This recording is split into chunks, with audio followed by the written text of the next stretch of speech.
What? What's gonna happen? What's gonna happen?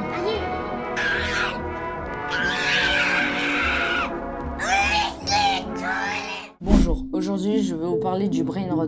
Le brain rot, ou la putréfaction de cerveau en français, est tout simplement un lavage de cerveau des plus jeunes qui restent trop longtemps sur des contenus stupides comme des contenus TikTok cringe ou autres contenus inexplicables utilisant des mots comme, je cite, Liz, Ohio, Kaesenat ou autres expressions du style Kokube ou je ne sais quoi là, ou autres mots incompréhensibles qui empêchent les jeunes d'employer un vocabulaire normal ou d'avoir des discussions normales avec des gens. Et ces contenus sont addictifs pour les jeunes dès leur plus jeune âge. Selon la presse, le brain rot est la dégénérance liée aux contenus crus, inintéressants d'Internet. Il est prouvé que le brain rot entraîne des pertes d'intelligence, de créativité, d'originalité, de sens critique. La personne touchée n'arrive plus à réfléchir d'elle-même. Elle est déconnectée de la vraie vie, léthargique, distraite ou confuse. Le brain rot est grave.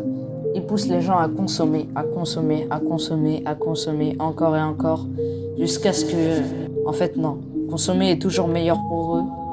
Juste consommer, sans se soucier de la vraie vie, de ce qui se passe. Certaines études montrent que le QI baisse de 0,33 points de QI chaque année, ce qui prouve que les connaissances sont en baisse.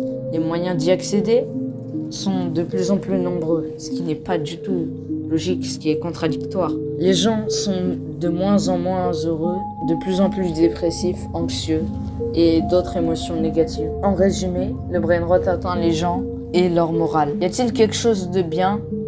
Oui, mais ce n'est pas si bien que cela. La seule chose qui est bien pour eux, c'est l'argent. Donc c'est la seule chose de bien. Le brain rot empêche des interactions sociales, ce qui n'est pas bien du tout, car plusieurs études sur le fait démontrent que ne plus avoir d'interaction sociale est dangereux. L'isolement social désigne un manque d'interaction sociale en raison de divers facteurs psychologiques, sociaux, physiques et encore un temps excessif d'écran. Il s'agit d'une cause importante de mortalité et une source de souffrance analogue à la souffrance physique. En quelques termes, ces contenus sont faits pour nuire à toute personne les consommant et cette vidéo démontre les dangers créés par une partie de la société. Les gens veulent faire de l'argent. Ils ne se soucient pas de la vie des autres. C'est la fin de ce sujet. J'espère que ça vous aura plu. Et ça a servi à la partie 2 des vidéos sur les youtubeurs fous, à la vidéo de TromTrom sur TromTrom et à celle sur Elzagate moderne, sur le Elzagate moderne. Abonnez-vous et à plus tard.